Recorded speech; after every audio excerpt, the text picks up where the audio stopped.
Assalamualaikum warahmatullahi wabarakatuh. Innal hamdalillah nahmaduhu wa nasta'inuhu wa nastaghfiruhu wa natubu ilaih wa na'udzu billahi min sururi anfusina wa min sayyiati a'malina may yahdihillahu fala mudilla lahu wa may yudlil fala hadiyalah. Asyhadu an la ilaha illallah wahdahu la syarikalah wa asyhadu anna Muhammadan abduhu wa rasuluhu la nabiyya ba'd. Amma ba'du. Bapak, ibu-ibu, jemaah pengajian rahimani wa rahimakumullah. Alhamdulillah pada malam hari ini kita masih diberkati oleh Allah Subhanahu wa taala dengan diberikan taufik sehingga kita semua bisa sama-sama menjalankan ibadah salat maghrib berjamaah dan salat isya nanti insyaallah, dan juga duduk di majelis ilmu, majelis yang bisa membuat kita diridhoi oleh Allah Subhanahu wa taala, dirahmati, diberikan ketenangan, dan tentu saja kita berharap di balik majelis ini kita mendapatkan pahala yang besar untuk bekal kita di hari akhirat kelak. Jemaah pengajian rahimani wa rahimakumullah. Pada pertemuan yang telah lalu kita masih membaca hadis-hadis di Babur Roja. Mudah-mudahan malam ini kita selesaikan bab ini karena tinggal beberapa hadis saja. Pada pertemuan yang telah lalu kita membaca hadis Rasulullah SAW yang berkaitan dengan dosa-dosa kecil yang bisa diampuni dengan salah satunya yaitu salat. Tentu saja jemaah pengajian rahimani wa rahimakumullah, salat yang dimaksud di sini yaitu salat yang didirikan sesuai dengan apa yang diajarkan oleh Rasulullah sallallahu alaihi wasallam. Karena sahabat yang datang ke Rasulullah sallallahu alaihi wasallam minta diberikan hukuman atas dosanya, kemudian datang waktu salat. Lalu setelah sholat Rasulullah SAW mengabarkan kepada sahabat tersebut bahwasanya dosanya sudah diampuni oleh Allah Subhanahu Wa Taala karena sholat tadi. Kita semua paham sholat yang dijalankan sahabat tersebut adalah sholat bersama Rasulullah SAW. Sholat yang sesuai dengan yang diajarkan oleh Rasulullah SAW.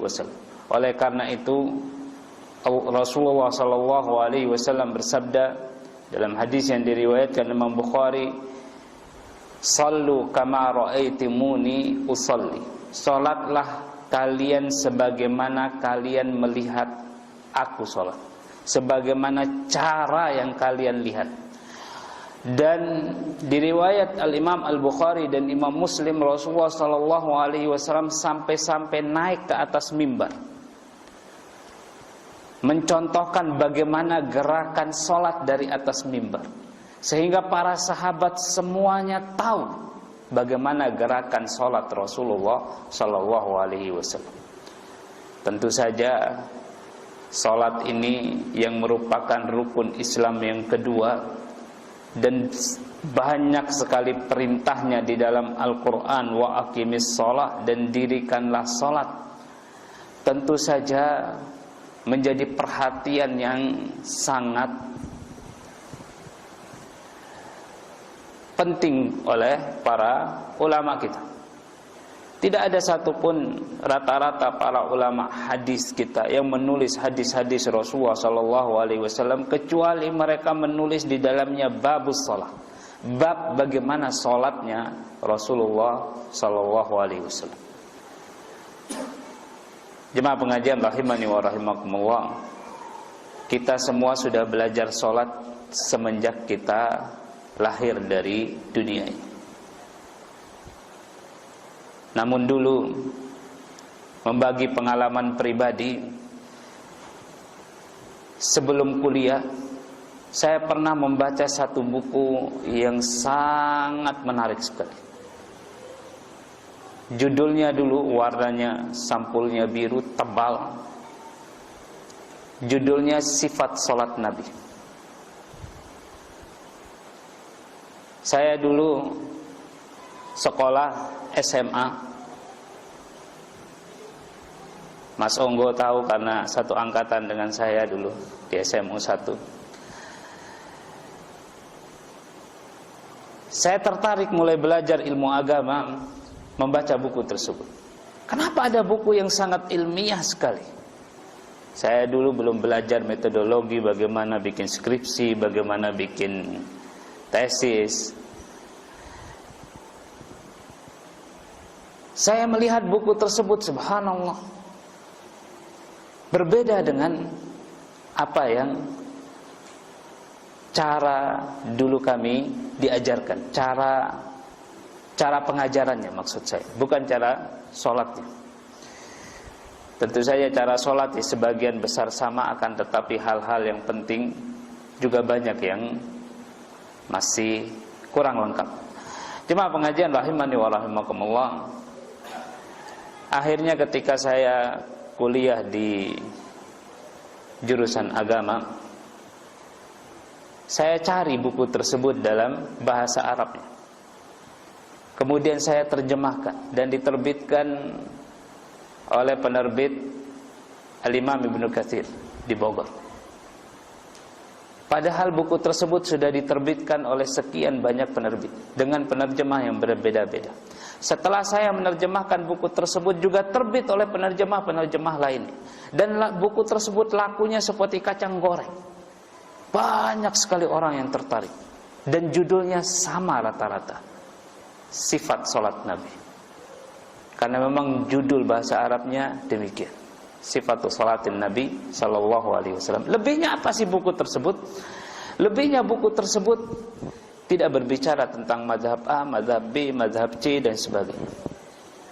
Penulisnya mengumpulkan buku tersebut, mengumpulkan hadis-hadis Rasulullah sallallahu alaihi wasallam dari hampir seluruh buku-buku hadis, kitab-kitab hadis. Kemudian yang satu dikumpulkan matannya dengan yang lain, lafaz-lafaznya dikumpulkan, sehingga kita membaca buku tersebut seolah-olah lafaznya sudah disempurnakan oleh riwayat-riwayat yang lain, tentu saja yang sahih-sahih. Kalau ada yang bertentangan, dipilihkan yang paling sahih, kemudian diberikan semacam pembahasan yang kalau saya baca, walhamdulillah, sangat memuaskan sekali. Jemaah pengajian rahimani wa rahimakumullah, semoga Allah Subhanahu wa taala merahmati kita semuanya. Maksud saya menyampaikan kelebihan buku ini tidak lain supaya kita kembali bersemangat untuk belajar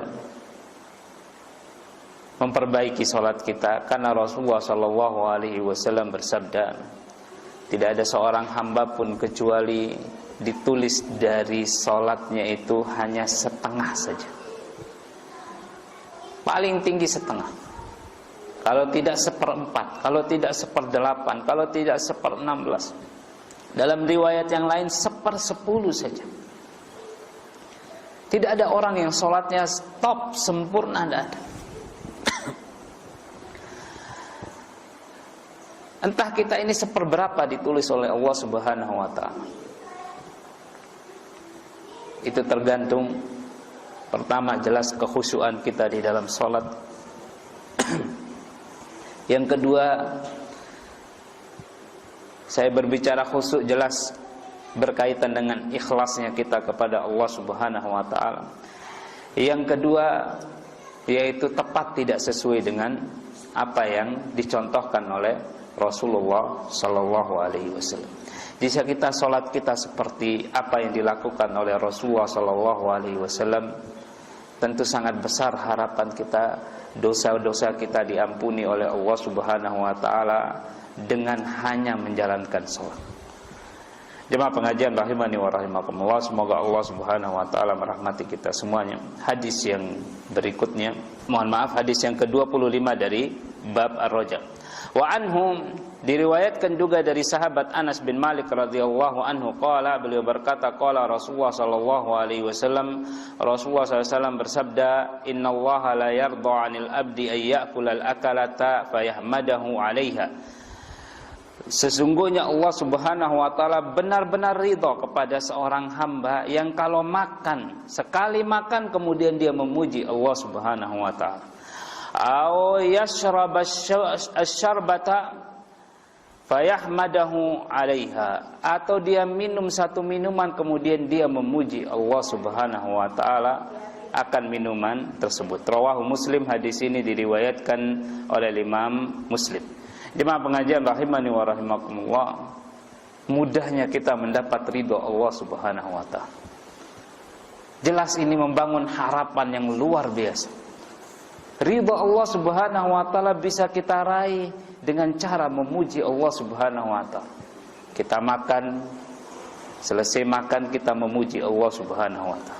Selesai minum kita memuji Allah Subhanahu wa taala. Sangat mudah agama ini, jemaah pengajian rahimani wa rahimakumullah, untuk mendapat pahala, untuk mendapat ridho Allah Subhanahu wa taala. Yang penting kita benar-benar menghambakan diri kita kepada Allah Subhanahu wa taala. Hadis yang berikutnya, wa an Abi Musa, diriwayatkan dari sahabat Abu Musa radhiyallahu anhu anin Nabi sallallahu alaihi wasallam, dari Nabi sallallahu alaihi wasallam qala, beliau bersabda, innallaha ta'ala yabsutu yadahu bil laili liyatuba musii'an nahar. Sesungguhnya Allah Subhanahu wa taala akan merentangkan tangannya di malam hari untuk memberi taubat kepada para pendosa di siang hari. Wa yabsutu yadahu bin nahari liyatuba musi'al al-laili, dan merentangkan tangannya di siang hari untuk memberi taubat kepada para pendosa di malam hari. Rawahu Muslim, hadis ini diriwayatkan oleh Imam Muslim. Jemaah pengajian rahimani wa rahimakumullah, pintu taubat selalu terbuka setiap saat. Kapan saja kita berbuat salah, Allah Subhanahu wa taala menunggu taubat kita.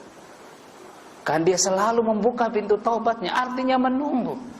Kalau tidak menunggu, ditutup saja, jemaah pengajian rahimani wa rahimakumullah, dibuka saat-saat tertentu.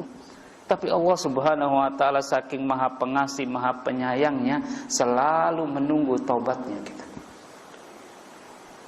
Pantaskah kita sebagai makhluk Allah Subhanahu wa taala yang diberikan nikmat setiap hari, yang diberikan kasih sayang, Rabb kita menunggu taubat kita dari dosa-dosa kita, kemudian kita cuek-cuek saja, kemudian diundur. Makhluk apa kita ini, jemaah pengajian rahimani wa rahimakumullah, kalau kita bersikap seperti ini? Oleh karena itu, jemaah pengajian rahimani wa rahimakumullah, mari kita lekas bertobat. Dan tentu saja ini memberikan harapan yang luar biasa kepada kita. Kita punya Rabb yang subhanallah, maha pengasih, maha penyayang, yang maha memberi taubat, memberi maaf. Yang penting kita rendah hati, rendah diri di hadapannya, segera kembali kepadanya. Kita akan mendapatkan ampunan dan kasih sayang.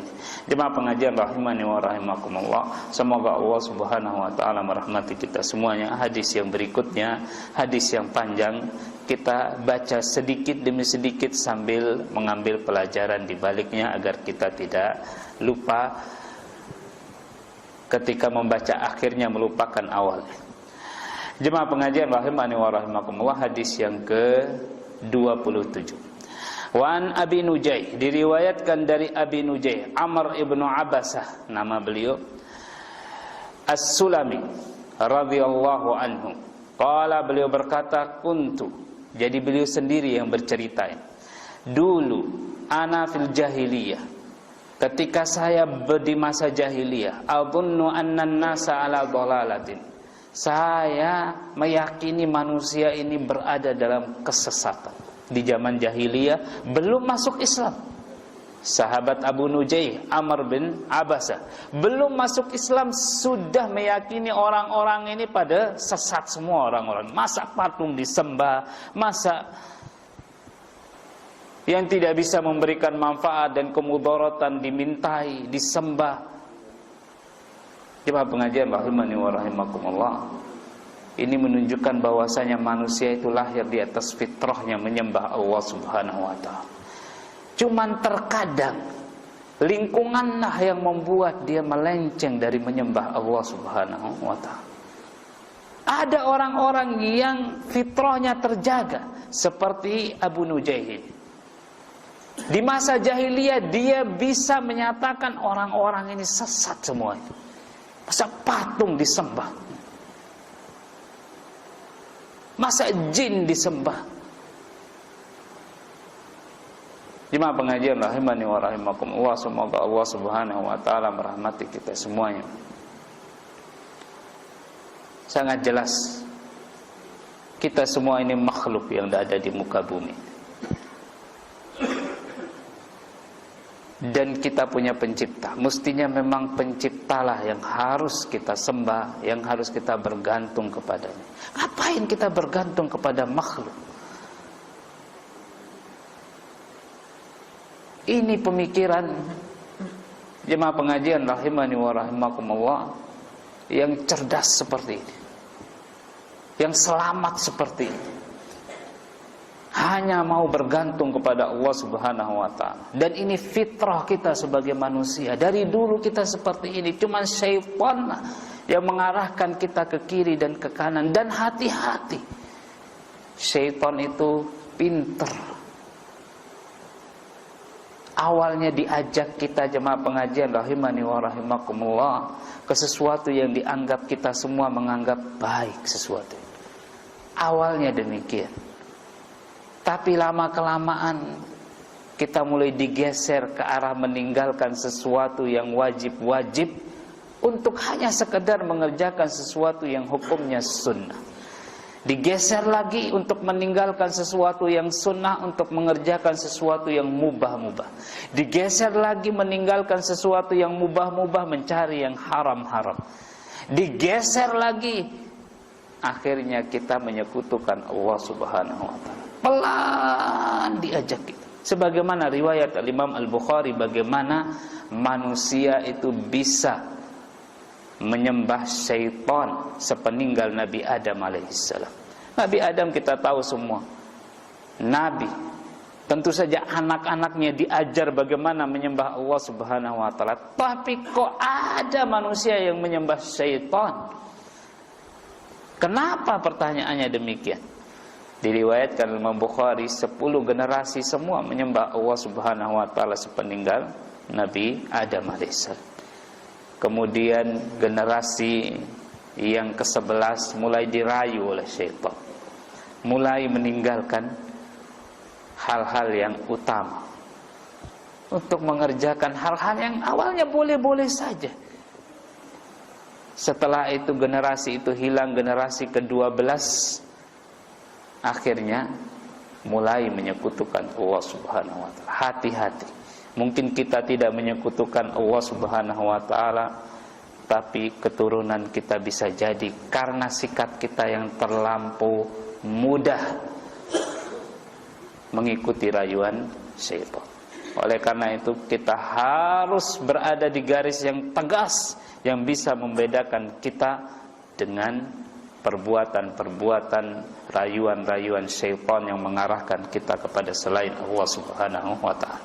Jemaah pengajian rahimani wa rahimakumullah, kita kembali ke kisahnya sahabat Abu Nujaih. Wa annahum laisu ala syai'.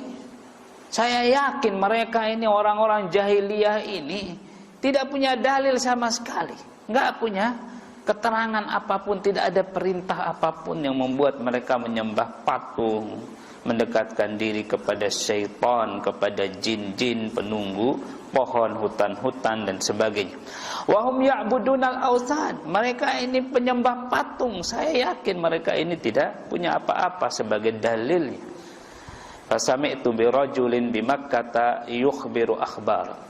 Kemudian suatu hari saya dengar ada seorang laki-laki di Mekah menyampaikan kabar berita dari Tuhan. Faqa'adtu ala rahilati, saya pun kemudian naik ke tunggangan saya. Faqadimtu alaihi, saya mendatangi beliau. Fa idza Rasulullah sallallahu alaihi wasallam mustakhfiyan, saya menemui Rasulullah sallallahu alaihi wasallam yang pada saat itu dakwahnya sedang sembunyi-sembunyi. Di awal-awal masuk Islam, sembunyi-sembunyi. Jura'u alaihi qaumuhu, yang beliau ditekan, dibolimi oleh kaumnya. Fatalaffaftu hatta dakhaltu alaihi bi Makkah. Kemudian saya pakai cara yang lembut sekali supaya tidak diketahui oleh orang. Cara yang halus sekali sampai saya bisa menemui Rasulullah sallallahu alaihi wasallam di Mekah. Fakultulah, saya pun bertanya kepada Rasulullah, "Ma anta? Kamu ini siapa? Kok ada berita yang mengabarkan kamu bawa berita begini-begini?" Qala, Rasulullah SAW menjawab, "Ana nabi." Saya ini nabi. Qultu, saya bertanya lagi, Abu Nujaih bertanya, "Wa ma nabi? Apa itu nabi?" Karena di zaman tersebut tidak dikenal apa istilah nabi, istilah rasul, sehingga perlu dipertanyakan, nabi itu apa sih? Qala, kemudian Rasulullah SAW menjawab, "Arsalani Allah." Saya diutus oleh Allah. Tentu saja jemaah pengajian rahimani wa rahimakumullah, orang jahiliyah kenal kalimat Allah karena dibawa oleh Nabi Ibrahim alaihissalam. Paham mereka, sehingga nama mereka di masa jahiliyah ada yang Abdullah, ada yang namanya Abdullah. Paham mereka siapa Tuhan mereka, siapa pencipta mereka. Cuman karena mereka punya syubhat, kerancuan pemikiran di kepalanya, sehingga membuat mereka menyekutukan Allah Subhanahu wa ta'ala. Mereka menyangka patung-patung mereka ini anak-anak perempuan Allah, malaikat-malaikat yang bisa mendekatkan diri mereka ke Allah Subhanahu wa ta'ala, yang bisa mendoakan kebaikan untuk mereka, sebagaimana yang disebutkan di dalam Al-Quran. Jemaah pengajian rahimani wa rahimakumullah, oleh karena itu ketika disebut Allah, tidak bertanya dia, sahabat Abu Nujaih, apa Allah? Dah. Karena dia sudah kenal Allah itu adalah pencipta. Qultu, saya pun bertanya, wa bi ayyi syai'in arsalak? Engkau ini diutus membawa apa? Qala, kemudian Rasulullah SAW menjawab, arsalani bisilatil arham. Saya ini diutus untuk menyambung tali silaturahim. Wa kasril authan, dan untuk menghancurkan patung-patung. Wa ayyuwahidallaha la yusyriku bihi syai'a, dan agar manusia menyembah Allah Subhanahu wa ta'ala, mengesahkan Allah Subhanahu wa ta'ala, dan tidak menyekutukannya dengan sesuatu apapun. Jemaah pengajian rahimani wa rahimakumullah, Rasulullah sallallahu alaihi wasallam dalam hadis ini pertama kali menyebut kewajiban beliau untuk dilakukan, untuk disampaikan, untuk diajarkan, menyambung tali silaturahim. Kenapa demikian? Karena pada saat itu berkembang di tengah masyarakat bahwasanya beliau tukang memutus tali silaturahim orang. Yang keluarga tiba-tiba tidak jadi keluarga gara-gara belajar sama Rasulullah Sallallahu Alaihi Wasallam. Rasulullah SAW menegaskan, saya ini diutus untuk menyambung tali silaturahim. Sekaligus sebagai bantahan, yang tukang mutusin tali silaturahim itu bukan saya dan pengikut saya, bukan, tapi orang-orang yang memusuhi, yang tidak suka dengan dakwah saya. Merekalah yang tukang memutus tali silaturahim. Ada pengikut saya yang sedang belajar sama saya, diputus tali kekeluargaannya. Padahal pengikut saya tersebut tidak mau memutuskan tali kekeluargaan. Jemaah pengajian rahimani wa rahimakumullah, dari sini kita bisa menilai bahwasanya dakwah yang salah kaprah itu dakwah yang suka memutus tali silaturahim. Salah satunya yaitu dakwah teroris. Seperti dakwah teroris itu, kalau anak kita waliyadzubillah ya kena dengan rayuan-rayuan teroris, maka tunggu, tidak berapa lama dia akan mengkafirkan orang tua. Kalau sudah mengkafirkan orang tua, semua dihalalkan. Nyuri harta orang tua, iya. Apalagi mau berbakti kepada orang tua, tidak sama sekali. Jangan haram. Kalau bisa jemaah pengajian rahimani wa rahimakumullah, kalau disuruh oleh pimpinannya untuk menunjukkan bahwasanya dia setia dengan pemahaman terorisnya, dia akan bunuh orang tuanya. Jemaah pengajian rahimani wa rahimakumullah, ini ciri dakwah yang salah kaprah, memutus tali silaturahim. Begitu juga merupakan sebuah kesalahan jemaah pengajian rahimani wa rahimakumullah, kalau ada keluarga kita yang barangkali kurang sepemahaman dengan kita dalam masalah agama, kemudian kita putus tali silaturahim dengan dia, putus tali kekeluargaan dengan dia. Ada tetangga kita usirin gara-gara seperti ini. Tidak benar jemaah pengajian rahimani wa rahimakumullah. Kita ini sama-sama muslim. Ada perbedaan mazhab, perbedaan ini bisa kita selesaikan dengan duduk bersama. Ada orang yang tidak sopan, kita buat dia sopan. Ada orang yang tidak pandai, jemaah pengajian rahimani wa rahimakumullah, menyampaikan pendapatnya, kita buat dia pandai menyampaikan pendapat. Diskusi kita tetap jalan, kita sama-sama saudara sesama kaum muslimin. Tidak boleh saling menumpahkan darah, menghalalkan darah, tidak boleh. Yang punya hak satu-satunya untuk menindak dengan kekerasan di negeri kita ini, yaitu orang-orang yang diberikan kekuasaan untuk itu. Polisi, tentara, para penguasa, itu yang punya hak untuk memanggil siapa yang barangkali dianggap bikin rusuh di tengah masyarakat, kemudian disuruh pindah dari masyarakat tersebut. Bisa jadi itu haknya mereka, tentu saja melalui keputusan-keputusan yang berdasarkan kesepakatan dalam hukum kita. Jemaah pengajian rahimani wa rahimakumullah, semoga Allah subhanahu wa ta'ala merahmati kita semuanya.